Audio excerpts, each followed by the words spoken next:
그림을 그리래요. 풍기 그림을 스케치북에. 갑자기 대자 밑에를 만져보라고 해서.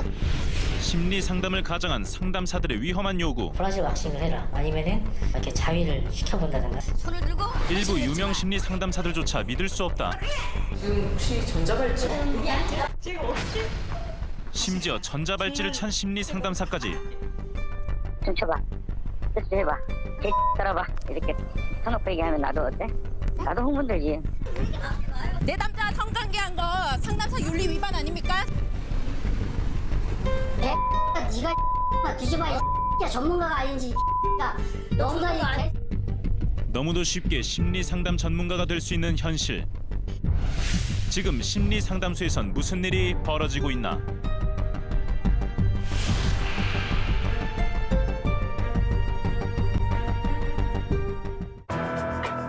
사람들은 대체로 스트레스나 불안, 우울증 등의 심리적 고통을 느끼면서도 치료를 기피하는 경우가 많습니다. 특히 정신과 병원에서 상담이나 치료를 할 경우 정신병자 취급을 당할 거라고 지레 짐작해 병원에 가지 않는 경우도 있습니다. 그 때문에 최근 상담을 통해 심리치료를 한다는 심리상담소가 인기를 끌고 있습니다. 심리상담은 의료행위가 아니므로 정신과처럼 진료 기록도 남지 않는 데다가 심리상담사들이 기본적으로 의사만큼의 전문 자격을 갖췄을 거라고 사람들은 믿기 때문입니다. 그 때문에 1시간에 많게는 수십만 원에 달하는 상담 비용을 지불하기도 합니다. 마음을 다스린다는 의미의 심리. 과연 심리상담소는 사람들의 믿음처럼 안전하게 마음을 치유할 수 있는 장소인 걸까요?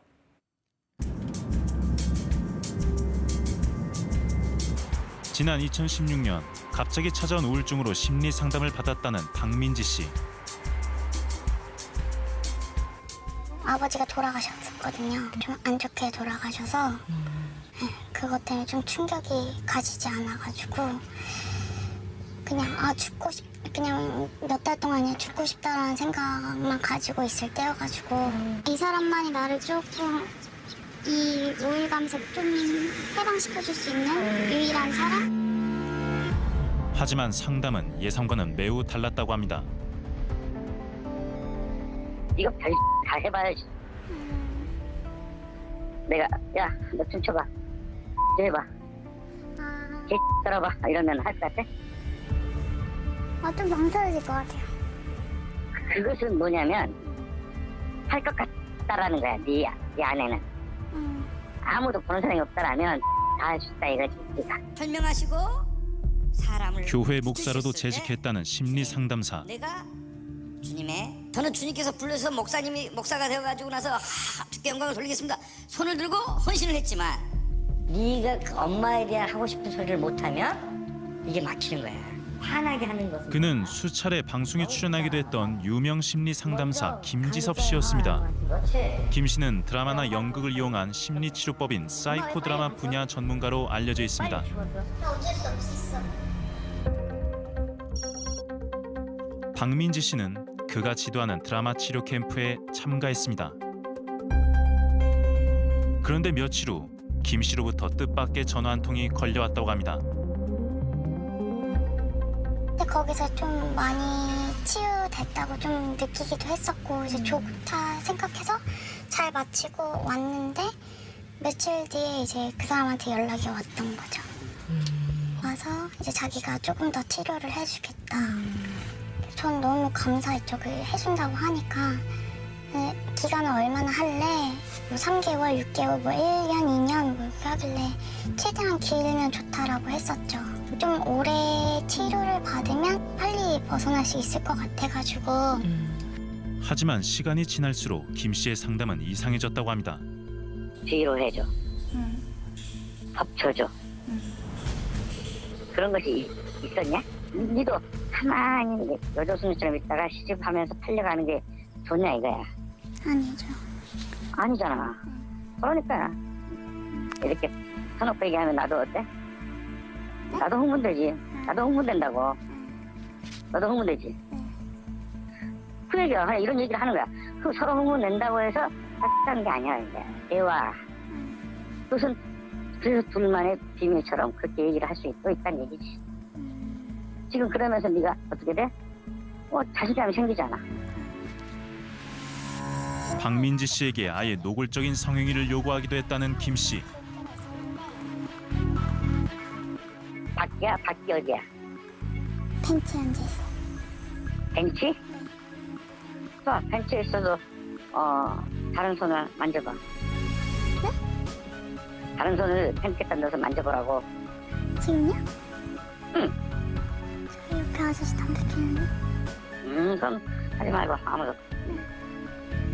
근데 아무도 없으면 내가 이렇게 시키면 해보고 싶지. 방금 담배 피는데요? 이 말은 사람이 있으니까 못하지 없으면 한다는 얘기잖아. 그러한 이제 네 찾기를 하고 싶다라는 거야. 그 사람은 상담가였잖아요. 심리상담가. 그러니까는 저는 그런 치료를 받아보는 것도 처음이고 어떤 방식으로 하는지도 모르고 하니까 그냥 솔직하게 다 얘기해서 해야만 내가 괜찮아질 수 있겠거니 그냥 해서 그냥 무조건적인 믿음을 가지고 그냥 다 얘기했던 거죠. 그런데 지난 1월 김 씨에 관한 또 다른 의혹이 수면 위로 드러났습니다. 그가 20대 여성에게 성폭력을 가했다는 겁니다. 현재 재판이 진행 중인 상황. 우리는 이번 사건에 대해 김 씨가 지인과 나눈 녹취 파일을 입수했습니다. 역할 중에 하나라고 나는 항상 가르쳤잖아. 성관계를 통해서 치유도 할 수도 있고 성관계를 통해서 놀 수도 있고 뭐 그런 거지 뭐. 여자가 성관계를 통해서 억압당했다라는 것을 안 느끼도록 해주면 이제 자기가 주도적이 되잖아. 주체적으로. 그러면 이제 힘이 생기는 거지. 성행위를 통해 치유가 된다고 말하는 심리상담 전문가 김지섭.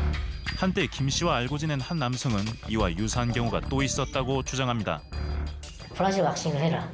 여자분에게 지시를 한 거죠. 아니면은 이렇게 자위를 시켜본다든가 도구를 이렇게 앞에 주고 하기 힘들어요. 그러면은 하기 힘들지. 그거는 너가 이렇게 말을 하기 힘들다고 말을 하는 것도 너의 주체성이 있기 때문에 할 수 있는 거다. 나를 통해서 너가 생겨난 변화다. 굉장히 그러니까 이 여자애가 주체성이 없고 정말 힘이 없는 사람은 그런가 보다 하고 계속 따라갈 수밖에 없는 구조인 거죠. 하지만 국내 양대 심리상담 학회 윤리 강령에 따르면 상담사는 내담자와 성적 접촉은 물론 친밀한 관계를 갖는 것조차 엄격히 금지되어 있습니다. 그 여러 가지로 자기가 갖고 있는 약점이라든지 단점이라든지 누가 알면 조금 비난을 받을 수 있는 것들도 이야기했기 때문에 그런 이제 이 성적인 부분에 관한 접촉에서 자기가 거부를 하게 된다 그랬을 때에 이제 자기가 갖는 피해들이라든지 이런 부분 때문에 섣불리 거절도 못 하고요.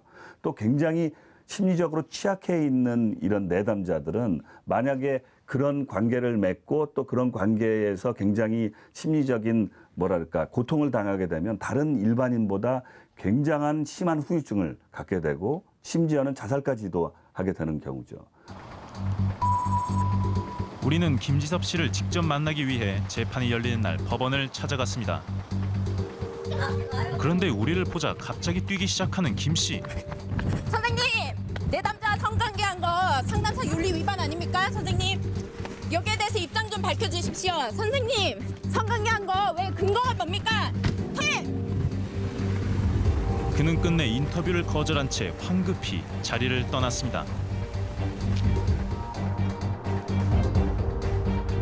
우리는 또 다른 심리 상담사로부터 피해를 입었다는 여성을 만났습니다.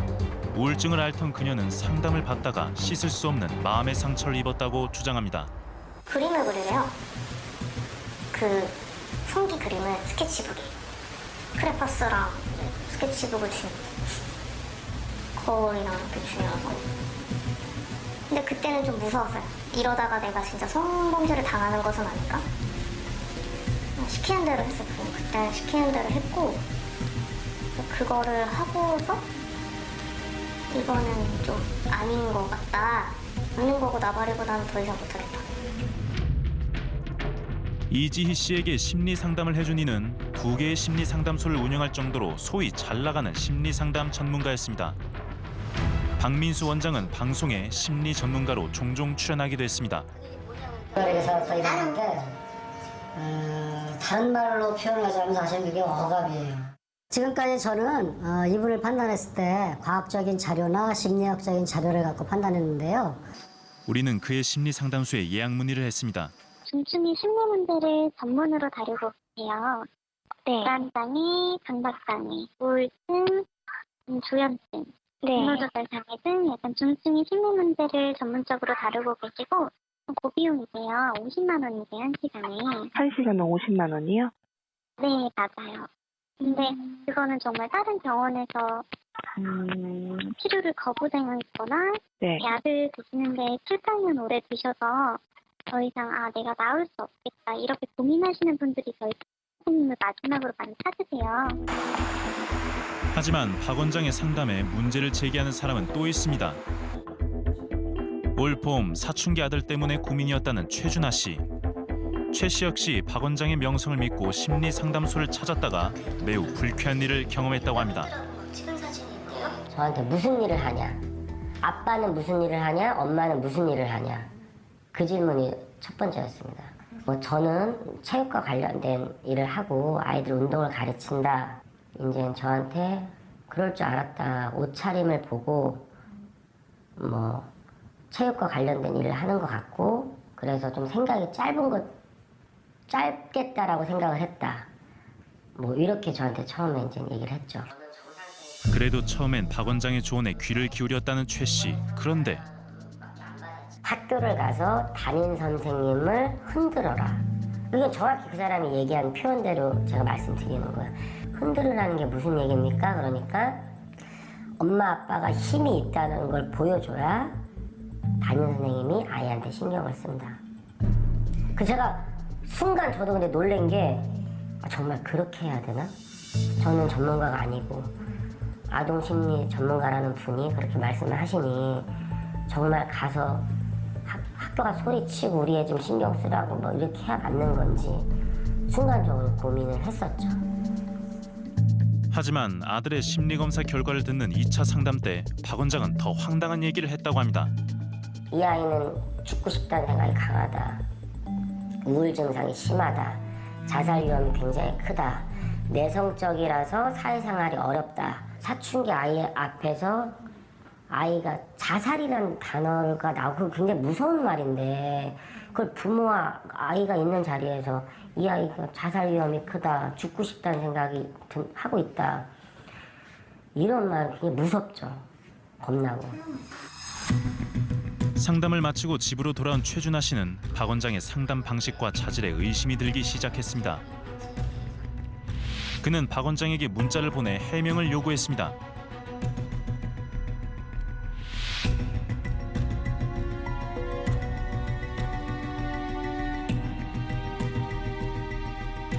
박 원장이 가지고 있다는 상담 관련 자격증도 보여달라고 했습니다. 하지만 수차례 반복된 최 씨의 요구에 박 원장은 제대로 답하지 않았습니다. 화가 나 무작정 심리 상담소를 찾아갔다는 최 씨. 그곳에서 박 원장과 심한 언쟁을 벌입니다. 경찰 고발해가지고 하세요. 여기서 하지 마시고 나가세요. 고객님. 이 사람 경험 많으시네. 경험님, 내가 얘기할게요. 여기 정신병자들만 오세요. 아주 내가 죽겠어요. 아주 한두 번 해야죠. 네, 한두 번 해야죠. 네. 본인이 아들 잘못 키워놓고 나한테 이러시면 어떡하자는 거예요 도대체. 자격증 어디 건지 말라고. 아니 나가. 학교랑 너한테 얘기할 이유가 없으니까 네가 알아봐. 아니 내가 얘기했잖아요. 네가 나가봐. 네, 알아보라고 했어요. 아저씨 알아보는 거예요. 알아보세요. 얼른 전문가 아니네. 야 니가 뒤집어. 야 전문가가 아닌지 개야. 너가 이 무지하게 했어 이 개. 그냥 뭐 배웠는데 학교 어디 나왔는데. 네가 뒤져보세요. 찾아보세요. 말 못하잖아. 하기가 싫어요. 우리는 박 원장의 자격증 소지 여부를 알아보기로 했습니다. 박 원장의 심리 상담소 홈페이지. 홈페이지에는 그가 출연한 방송들이 나열돼 있을 뿐 그가 취득한 자격증을 확인할 수는 없었습니다.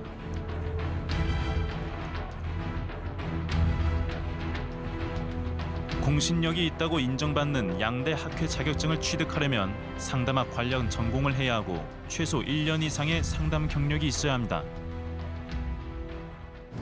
우리는 양대 학회를 방문해 박 원장의 자격증 소지 여부를 확인해 보기로 했습니다. 한국상담학회의 자격증 취득자는 약 7,400명. 박 원장도 이 학회로부터 자격증을 취득한 걸까? 검색했을 때는 전혀 저희 쪽에 자격증 소지자로 나오지가 않더라고요. 네, 나오지 않습니다. 현이 아니네요. 현재로. 네, 아닙니다. 안녕하세요. 한국상담심리학회에도 박 원장의 자격증 취득 여부에 관해 문의해봤습니다. 검색이 안 되네요. 그럼 자격증도 없으신 거죠. 자격증도 없으시고 저희 일반 준회원, 정회원도 아니신 겁니다. 어느 학회에도 속하지 않은 분들은 누가 관리 감독을 하고 있는 상황인가요? 그건 상담자들에 대한 관리 감독은 지금 전혀 되고 있지 않고 있습니다. 상담 관련 양대 학회 윤리 강령에 따르면 내담자가 원할 경우 심리상담사는 자신의 자격증과 경력, 학위 및 전공을 알려줄 의무가 있습니다. 내담자에게는 고객의 입장에서는 내가 어떤 서비스를 받는지 알 권리가 있는 겁니다. 그래서 물어볼 수 있겠죠. 자격증은 어떤 거를 가지고 계신지, 그러니까 어떤 소위 전문성을 가지고 계신지 여쭤볼 수 있는 거고, 또 상담사는 그걸 당연히 얘기해야 될 의무가 있는 거죠. 그래서 전문가에게 가장 중요한 그 윤리적인 책임은 어떤 책임이냐면 그 고객의 니드를, 고객이 원하는 바를 충족시켜줄 의무가 있는 거죠. 우리는 박민수 원장에게 인터뷰를 요청했습니다. 박 원장이 보유한 상담 관련 자격증을 비롯해 일부 내담자들이 제기한 의문에 대해 물었습니다. 박민수 원장이 보내온 서면 답변. 박 원장은 시청자에게 공정하고 정확한 심판을 받기를 희망한다며 우리의 질문에 대한 답변 대신 공개 생방송을 요구했습니다. 박 원장은 3차례에 걸쳐 우리에게 항의 서면을 보내왔습니다. 그는 제보자로 예상되는 2사람이 있다. 그들이 민사재판을 유리하게 진행하기 위해 언론을 동원해 이런 일을 벌였다고 주장했습니다. 하지만 우리에게 제보를 한 이는 박 원장 측의 예상과는 전혀 다른 인물로 소송과도 무관한 인물이란 점을 분명히 밝힙니다. 그는 아울러 우리가 내담자에 대한 치료 효과는 이런 방구도 하지 않고 문제가 많은 심리상담센터로 끼워 맞추기식의 방송을 할 거라 생각하기 때문에 자신이 바보가 되는 인터뷰는 진행하지 않겠다고 말했습니다. 그리고 우리의 취재 윤리에 대해서 깊은 유감을 표했습니다. 여러분은 어떻게 생각하십니까? 국내 양대 심리학회에 따르면 심리상담자는 기본적으로 지켜야 할 윤리 강령이 있습니다. 자신의 권위를 이용해 내담자로부터 개인적 이득을 취하거나 성희롱을 포함한 성적 접촉 등을 해서는 안 됩니다. 그리고 경력과 자격 등을 내담자에게 설명해야 합니다. 박 원장이 이와 같은 윤리 강령을 제대로 지켰다고 말할 수 있을지 의문입니다. 우리는 오히려 그의 직업 윤리에 깊은 유감을 표합니다. 미래의 유망 직업 중 하나로 손꼽힌다는 심리 상담사. 대체 어떤 과정을 통해 심리 상담사가 배출되고 있는지 추정 60분이 그 실태를 점검했습니다. 우리는 심리상담 자격증을 발급해준다는 한 사설 심리상담 교육기관을 찾아가 봤습니다.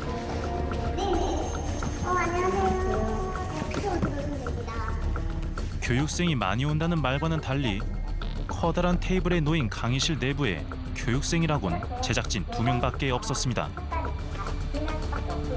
그래서 화가들이 보면 감정이 아주 간단한 이론 수업을 듣고 모의 상담을 해보는 방식으로 수업이 진행됐습니다. 이게 이제 도형 심리인데 오늘 사실은 이거랑 이거를 거의 중점적으로 할 거예요. 자, 이거는 이제 선생님이 자, 세모는 뭐냐면 목적, 일, 뭐 이런 거, 목표, 나의 꿈 이런 거를 얘기를 해요. 그리고 네모는 안정성, 뭔가 편안해야 되고. 강아지가 웃고 있고 수염이 양쪽 귀랑 대칭으로 되어 있는 거 봐서는 뭔가 좀 풀어지길 원하지 않는 것 같아요.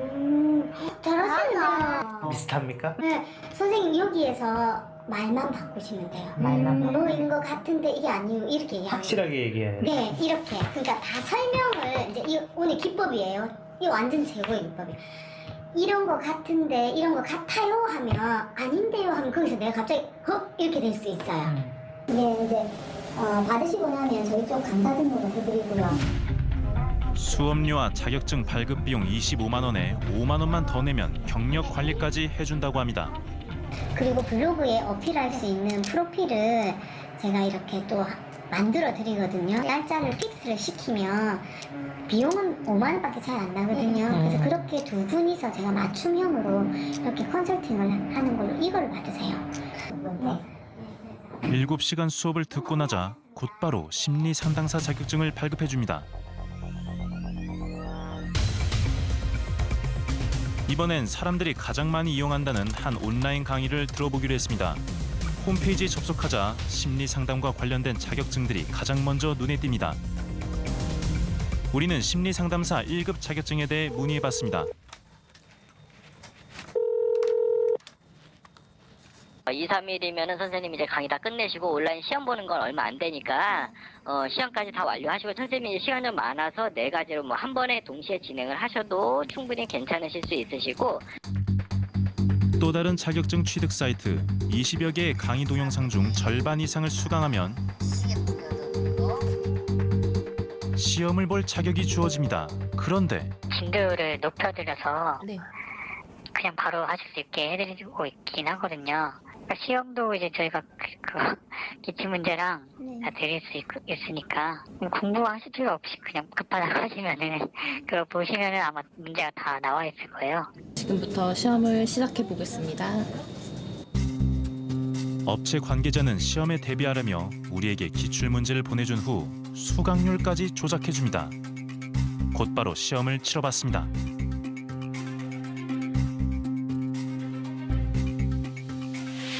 시험 문제는 기출문제와 토시 하나 빠짐없이 똑같습니다. 강의를 한 번도 듣지 않았지만 기출문제의 정답을 베껴서 완료 버튼을 누르자 출석률 100%, 시험 점수 100점이라는 우수한 성적을 얻을 수 있었습니다. 심리상담사 1급 자격증을 취득하는 데 걸린 시간은 고작 9분 52초. 이런 방식으로 우리는 일주일 만에 총 3개의 심리상담 관련 자격증을 취득했습니다. 현재 상담 관련 민간 자격증은 4,700여 개, 그중 약 2,800개가 심리상담 관련 자격증입니다. 발급 기관은 다른데 이름은 똑같은 수백 개의 자격증들이 넘쳐납니다. 전문가들이 헷갈릴 정도로 이름이 비슷한 자격증도 많습니다.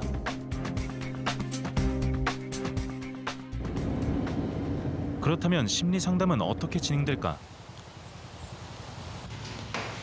우리는 한 심리 상담사를 찾아가 봤습니다. 심리 상담소는 아파트 가정집에 차려져 있습니다. 그런데 놀랍게도 그곳은 점집이었습니다. 아동 심리 상담사 1급 자격증을 취득했다는 한 역술인이 직접 심리 상담을 해줍니다. 같은 심리 상담을 하더라도 요 분이 다른 곳에서는 뭐 몇 달 걸렸던 거 그냥 저는 뭐 한두 달 안에 해결이 되는 경우도 있고, 근데 제가 이 상담이 한 번으로 진행될 걸로 보이지는 않았고요. 제가요? 예. 뭐 얼굴만 봐도 그런 오시기 전에부터 저는 0이라는 거는요, 시간 공간을 초월해서 이렇게 보는 거예요. 최근 유행한다는 출장 심리 상담도 받아보기로 했습니다. 그런데 의사 가운을 입고 나타난 한 남자. 1년 전부터 심리 상담을 해왔다고 합니다. 근데 되게 신기했어요. 그게 보통 상담센터를 가가지고 상담을 하는 걸로 알고 있는데 이렇게 직접 문의도 주시는 거예요? 센터가 따로 있는 게 아니고 그냥 개인적으로 움직이는 거예요. 어떤 부분이 가장 고민이세요? 고민이요? 네. 기쁜 일이 별로 없어요. 우울하세요? 신체적인 게 좀 강할 것 같은데 그러면 잠이 모자란 날은 굉장히 좀 우울한데 왜 우울한지는 모르겠어요. 근데 어쨌든 잠을 자고 일어나면 이제 좀 이제 갑자기 우울한 게 사라지고 그런 거 있어요. 아 근데 진짜 의사 가운은 처음부터 입으셨어요? 네, 그렇게 해서 신뢰가 올라간다고 그래갖고 그럼 이 가운을 입어야겠다 생각했죠. 그래서 항상 누가 그런 얘기를 아니 심리학 책에서 그렇게 나옵니다. 심리 상담에 대한 수요가 늘어나면서 관련 자격증은 폭발적으로 증가했습니다. 2010년 27개였던 자격증 수는 2019년 2,790개로 9년 사이 100배 넘게 급증한 겁니다.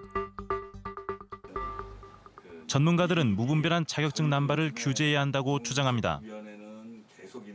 심리 상담을 할 수 있는 자격을 규정하고 관리할 수 있는 어떤 법률 체계가 없는 시점에서 이 자격이 남발하고 또 그런 자격 없는 사람들이 은밀한 장소에서 내담자와 관계하는 일들 이런 부분들이 있게 되면 또 부작용이 생길 수 있고 이런 부작용은 정말 우리 국민들에게 큰 피해를 입힐 수 있습니다. 이것은 제가 이틀 만에 취득한 심리상담사 1급 자격증입니다. 지난 주말 저는 인터넷에 접속해 30분 분량의 강의 40개를 틀어놓은 채 휴식을 취했습니다. 시험을 볼 때는 정답이 첨부된 기출문제를 다운로드 받았습니다. 기출문제와 실제 문제는 동일했습니다. 저는 이를 바탕으로 불과 5분 만에 25문제를 풀고 100점을 받았습니다. 사흘 후 이렇게 집으로 자격증이 배달됐습니다. 이 스튜디오에는 일주일 만에 무려 3개의 심리상담사 자격증을 취득한 이유신 PD가 나와 있습니다. 이유신 PD, 네. 제가 직접 경험해보니 자격 시험이라고 하기에는 굉장히 허술한 방식으로 진행이 됐는데요. 네. 이렇게 취득한 자격증으로 실제 심리상담소 개설도 가능한 겁니까? 네. 세무서에 가서 심리상담소 개소 신청을 해봤더니 저 역시도 이렇게 심리상담소 개소가 가능했습니다. 또한 그 과정에서 심리상담사 자격증이 없어도 개소하는 데 문제가 없었습니다. 현재 국내에는 심리상담소 개소 그리고 운영과 관련된 특별한 규정이 없고 심리상담소는 허가제가 아닌 신고제로 운영이 되기 때문에 사업자 등록증만 있으면 누구나 심리상담소 운영이 가능했습니다. 또한 국세청에서는 현재 국내에 몇 개의 심리상담소가 있는지 파악조차 하지 못하는 현실이었습니다. 국내 심리상담 관련 민간 자격증만 해도 총 2,800여 개에 달한다고 하는데요. 우리 이유신 PD도 여기저기 돌아다니면서 직접 상담을 받아보셨죠? 네, 취재 과정에서 총 12곳을 다니며 약 200만 원의 상담료를 지불했습니다. 그중에 한 상담소에서는 불안장애를 호소하는 제작진에게 다음과 같은 개사진을 주면서 상담료를 3만 원을 받았습니다. 심리상담이 돈벌이에 이용되고 있는 현실이었습니다. 네, 그렇다면 이런 심리상담소가 전문적인 심리상담을 해준다고 말할 수 있는 건가요? 취재 과정에서 저도 그 부분이 가장 많이 헷갈렸습니다. 어떤 것이 진짜 상담인지 아닌지에 대해서 구분하는 것이 굉장히 어려웠습니다. 정신적인 결핍 상태에 있는 분들은 아마도 이 구분이 훨씬 더 어려울 것이라고 생각이 됩니다. 전문가들은 심리 상담에 대한 전문성이 있는 기준을 마련하는 것이 시급하다고 이야기하고 있습니다. 네, 이유신 PD 수고하셨습니다. 심리 상담자는 내담자의 마음을 치유해야 하는 만큼 높은 전문성과 윤리의식이 절대적으로 요구됩니다. 하지만 우리나라의 경우 별다른 자격 요건 없이도 누구나 심리상담소를 개설할 수 있습니다. 심지어 성범죄 이력이 있어도 가능합니다. 지난 2011년 한 남성이 미성년자 강간미수 혐의로 징역 2년형을 선고받았습니다. 그가 성범죄를 저지른 곳은 교회 1층 커피숍. 남자는 목사였습니다.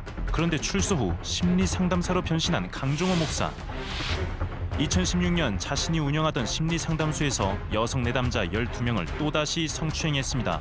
미성년자도 2명 포함돼 있었습니다. 법원은 그에게 징역 3년형을 선고했고 성범죄자 알림이를 통한 개인정보 공개, 위치 추적, 전자장치 부착을 명령했습니다. 그런데 우리는 취재 도중 강종호 씨가 복역 2년 5개월 만에 출소했다는 소문을 듣게 됐습니다. 성범죄자 알림이 사이트를 통해 직접 확인해 본 결과 소문은 사실이었습니다. 강 씨의 행방을 추적해 보기로 했습니다. 그의 주민등록상 주소지 관할경찰서부터 찾아가 봤습니다. 네, 안녕하세요. 네. 아유. 이게 언제 출소했어요?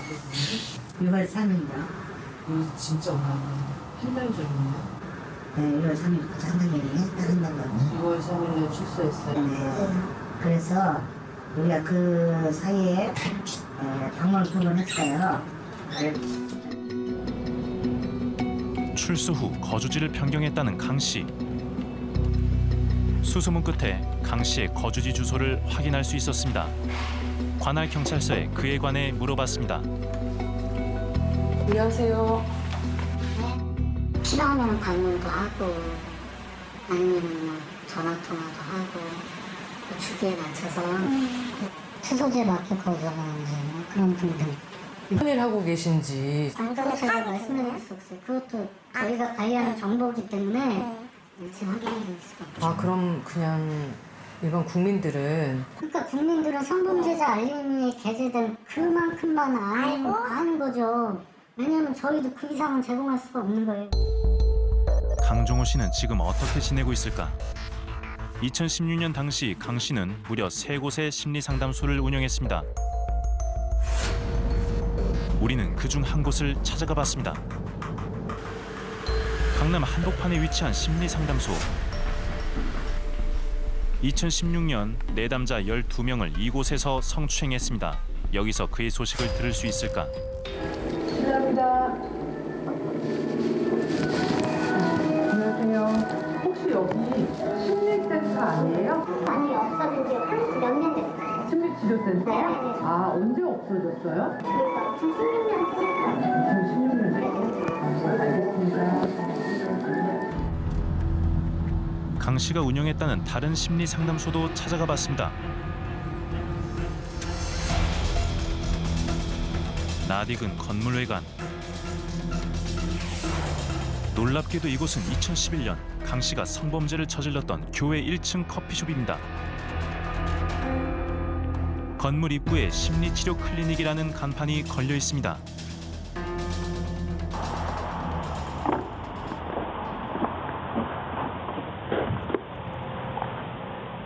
내부는 커피숍이었습니다. 교회에서 심리치료도 해주시나 봐요. 여기서 하시는 거예요? 아, 2층에. 연락처를 남겨놓자 잠시 후 걸려온 전화. 여보세요? 네네. 안녕하세요. 이게 심리치료센터입니다. 네? 심리치료센터요. 예. 안녕하세요. 예. 원래는 다른 데 아시다 보면 다른 데 물어보시거나 알아보시면 거의 10만 원 이상 받는 게 사실이거든요. 네. 네, 그냥 5만 원 정도로 해서 1시간 반 정도 같이 진행하시면 될 것 같아요. 우리는 심리 상담을 받아보기로 했습니다. 약속 시간이 되자 한 남성이 카페 안으로 들어옵니다.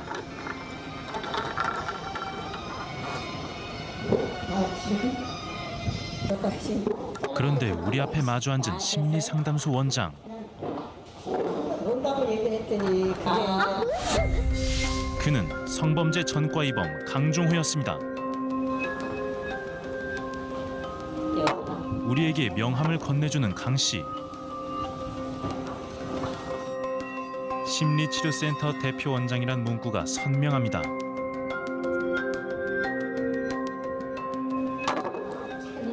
일 1층은 커피숍으로 사용하고 상담은 2층에서 하고 있다는 강 씨.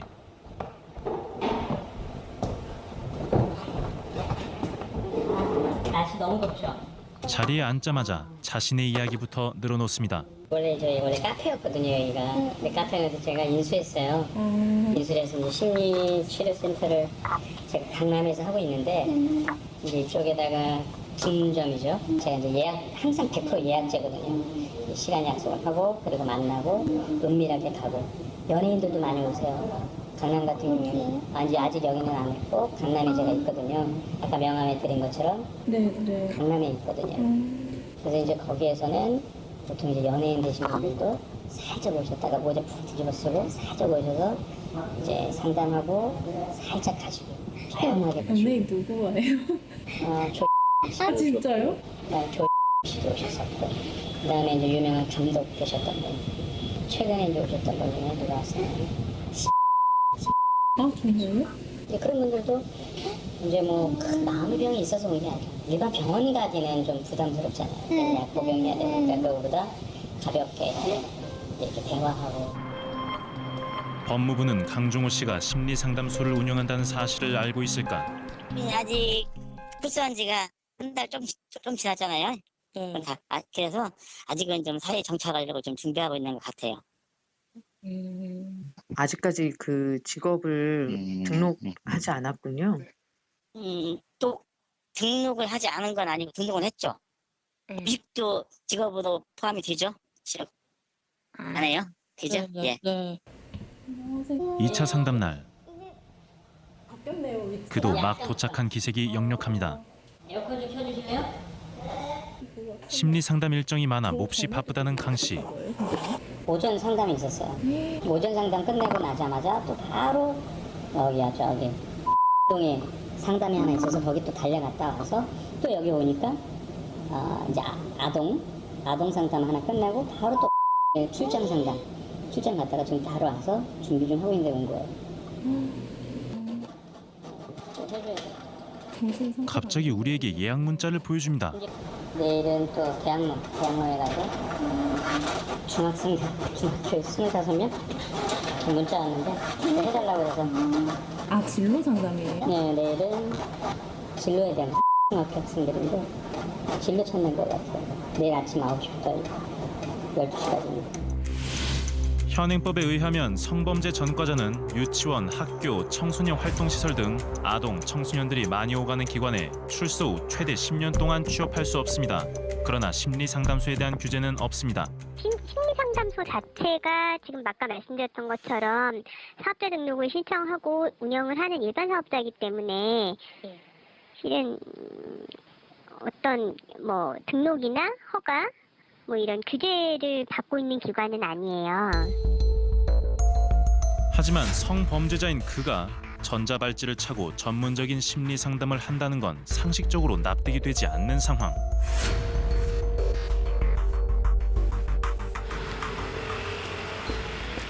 우리는 강종호 씨를 만나 입장을 묻고 싶었습니다.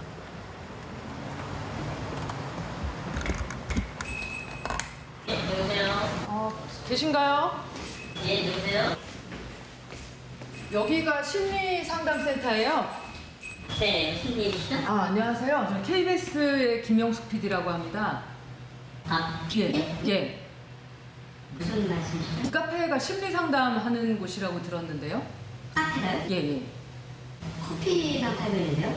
그래요? 아니 2층에서 심리상담한다고. 전혀 아니에요.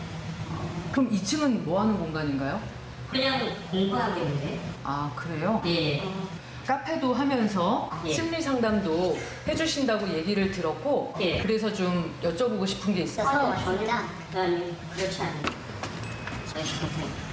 여기 이렇게 써 있잖아요. 심리치료 클리닉이라고 써 있잖아요. 이런 카페, 그러니까 이거를 제가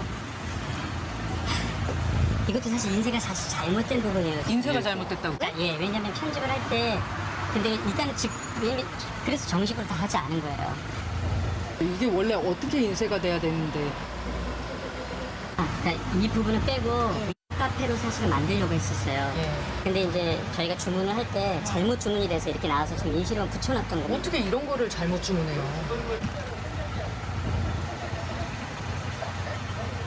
그는 전자발찌를 차고 심리 상담을 해왔다고 인정합니다. 지금 혹시 전자발찌 부착하고 계신가요? 네. 아까 선생님이 말씀하신 것처럼 그분들이 생각해서라도 차라리 내가 하지 말았어야 된다고 생각해요. 맞아요. 그게 맞는 것 같아요.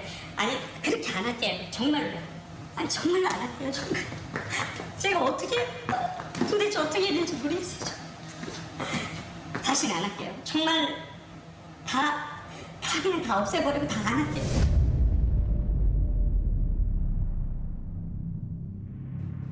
우리 사회에는 상담을 소명이라 여기고 고도의 수련을 통해 전문적인 상담을 하고 있는 심리 상담사들도 많습니다. 하지만 상담을 받으려고 하는 국민들은 자신을 도와줄 심리 상담사의 자격을 정확히 확인할 방법이 없습니다. 또한 심리 상담소 내에서 문제가 발생하더라도 일정 기간 조용히 지내다 다시 심리 상담 자격증을 따서 재활동하는 경우도 허다합니다. 그런데 우리는 취재 도중 과거 대통령 표창까지 받았다는 한 심리 상담사에 관한 제보를 입수했습니다.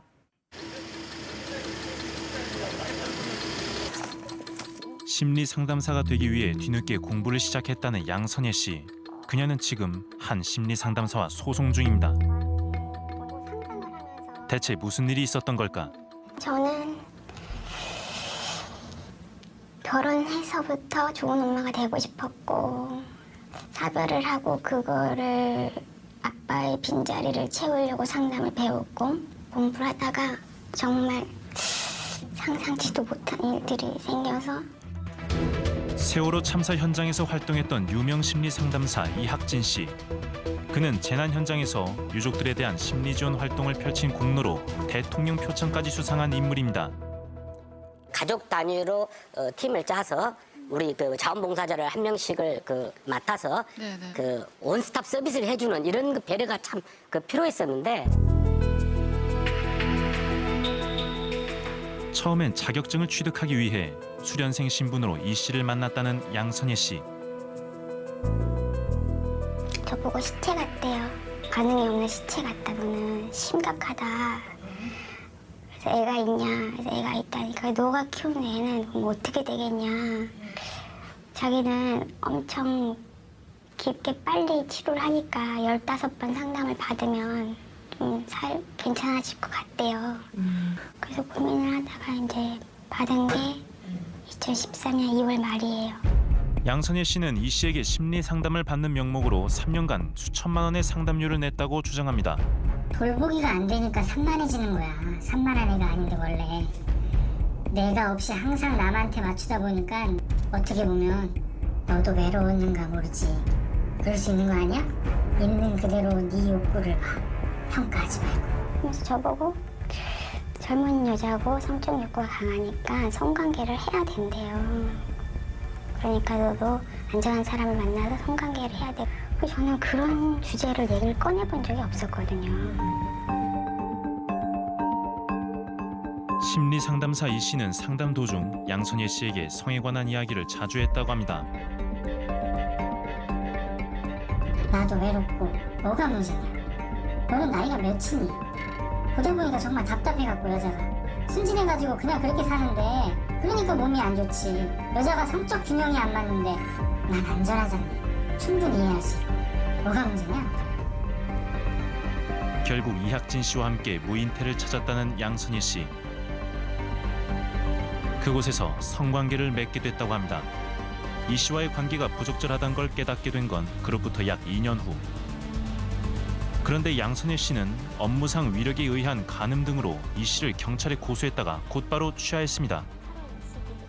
고소인 조사를 받는 중에 오히려 조사관들한테 피해자 같지가 않다. 너 무고가 얼마나 무서운 죄인 줄 아냐. 근데 무고로 고소당하면 어떻게 되냐고 했더니 실형을 받는다.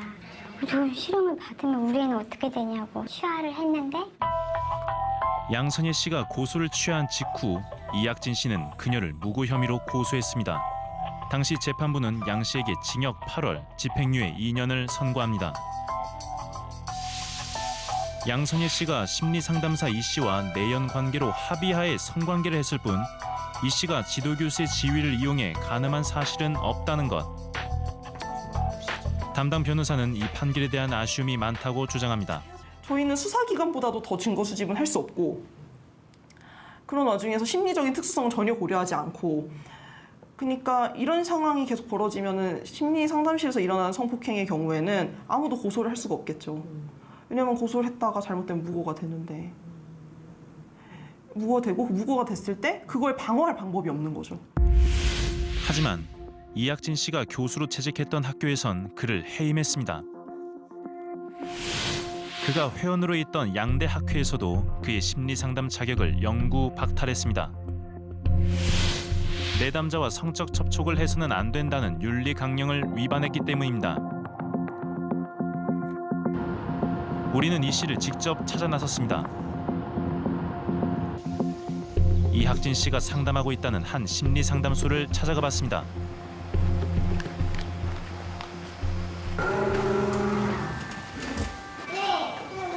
안녕하세요. 네, 선생님 좀 만나뵈러 왔어요. 네, 저 상담 중이신데 제가 우리는 그가 상담을 마치고 나오길 기다렸습니다.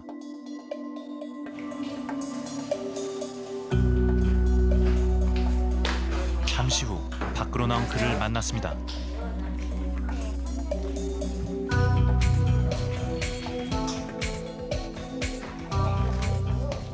선생님, 연락 오시고. 내담자와 성관계를 맺는 거는 아니요. 선생님. 윤리인가요? 내담자 아니에요. 내담자가 아니에요. 본인이 이 애는 사배는 돈을 많이 받아가지고 저를 좀 좋아했는갑죠. 그래서 제가 이제 학교 갔죠. 하지만 수련생이기도 했던 양 씨와의 성관계 역시 상담 윤리에 반하는 일입니다. 당연히 가능하면 더구나 이렇게 상담하는 일이다 하면 사람들은 최대한 윤리적인 입장을 지키려고 노력하는 것이 도리인데 조심해야 할 지향점이지만 현실은 교수도 좋고 학생수는 많고 하니까 딱 보이지 않는 그 타협점이라 그럴까요? 지난 2017년 미국 한 심리상담사가 내담자를 성추행한 혐의로 체포됐습니다. 미국 법원이 심리상담사에게 내린 형량은 징역 8년. 미국에선 심리상담사와 내담자의 성접촉, 성관계를 불법으로 규정하고 형법상 중범죄로 엄격하게 처벌합니다. 내담자의 동의가 있다고 해도 면책 사유가 되지 않습니다. 내담자는 상담사에게 심리적으로 의존하게 되기 때문에 상담사가 성관계를 요구하더라도 거절하기 어려운 상황에 놓이게 된다는 것. 심리상담사와 내담자 사이 발생하는 심리적 위계를 명백하게 인정하고 있는 겁니다. And remember that people are seeking therapy because they're not confident that their life is working well, or they think they may be crazy. And they're looking to the therapist to tell them what behavior is okay or not okay. So therapists can say or do sometimes things that seem weird, and the client just assumes that must be part of therapy. 미국에서 이 같은 문제를 인식하기 시작한 건 지난 80년대 중반 이후 피해자들이 언론을 통해 제 목소리를 내기 시작하면서 심각한 사회 문제로 대두됐습니다.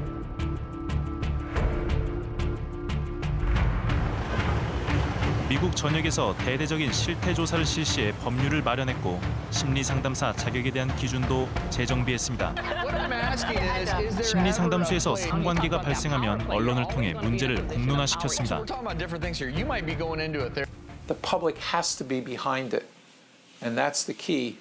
And that means also what TEL does, which is giving victims voice, with victims live, standing up in front of a microphone and answering questions and talking about what happened to them.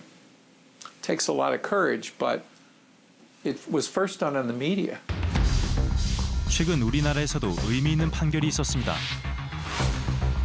내담자와 성관계를 맺은 한 심리상담사에게 손해배상 판결을 내린 법원. 심리상담사가 내담자의 취약한 감정을 이용했고 이는 곧 상담사의 의무를 위반했다고 인정한 겁니다. 미국에서도 심리상담사가 내담자와 성적인 관계를 가졌을 때 이제 법적인 대응의 방법과 관련해서 최초에는 민사적인 책임을 인정하는 판례들이 축적이 되고 나중에 형사적으로 책임을 묻는 방식으로 나아갔거든요. 그러니까 결국은 이제 우리가 심리상담자는 내담자의 보호의무를 위반하고 내담자와의 성적인 관계를 가지는 경우에는 무조건 손해배상 책임을 지게 된다. 이제 이렇게 이제 법원이 판단을 이제 내렸다. 이런 데서 이제 의미를 부여할 수 있을 것 같습니다. 정치권에서도 대책 마련에 나섰습니다. 심리상담소 개설을 위한 최소한의 자격 기준을 만들고 업종의 특수성을 고려해 처벌 규정도 강화한다는 법률 개정안. 이 개정안을 발의한 국회의원을 만났습니다. 무분별한 심리상담소의 남발을 좀 억제하는 거라고 생각합니다. 그러려면은 상담소 개설에 관한 좀 자격 기준을 법으로 명확하게 명시할 필요가 있고요. 우리는 아직 그런 상담소 내에서의 범죄에 대해서는 사각지대에 있는데 우리도 미국처럼 외국처럼 그렇게 법을 선진화해서 각별히 더 조심해야 되는 특별 권력 관계라는 것을 좀 명시할 필요가 있다 생각합니다. 현재 심리상담과 관련해 국가 자격증으로 관리되고 있는 것은 보건복지부의 임상심리사, 여성가족부의 청소년 상담사뿐입니다. 심리상담과 관련한 나머지 자격증들은 모두 민간 자격증입니다.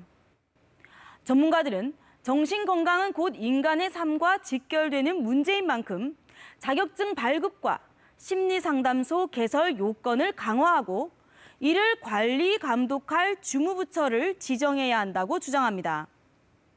실제 대부분의 OECD 회원 국가들은 심리상담사들에게 공식적으로 면허를 부여하고 정부가 관리하고 있습니다. 단 며칠 만에 한 인간의 인생을 좌지우지할 수도 있는 심리상담사가 될 자격을 아무나 취득해서는 안 됩니다. 지난 10년간 국회에 상정된 정신건강 관련 법안은 약 80개. 그중 심리상담소를 관리, 감독하는 방안이 포함된 법안은 단 한 건으로 현재 국회에 계류 중입니다. 탐욕이 아닌 사명감과 윤리의식을 가진 심리상담 전문가들을 육성하고 관리, 감독할 대책. 추정 60부는 이를 조속히 마련해 시행해 줄 것을 관계 당국에 강력히 촉구합니다.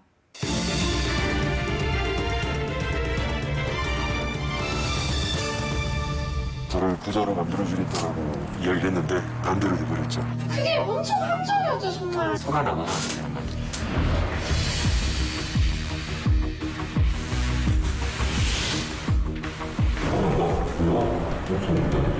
우리 집에 사람들이 보니까 우리 좋아하는